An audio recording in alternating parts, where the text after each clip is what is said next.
Ndak pulang-pulang jika tempat dia nabai di rantau orang. Elok balik ke kampung surang jika tempat dia nabai di rantau orang.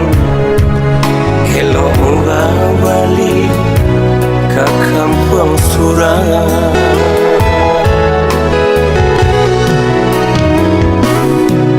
Usah dipasang marang tiang tangi jika dirantau bakalang jalan. Mengapa tahan jua hidup di sini jika badan nak kandung semakin sesok. Mengapa tahan jua hidup di sini jika badan nak kandung semakin sesok.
Tiang tangi jika dirantau bakalang jalan. Mengapa tahan jua hidup di sini jika badan nak kandung semakin sesok. Mengapa tahan jua hidup di sini jika badan nak kandung semakin sesok.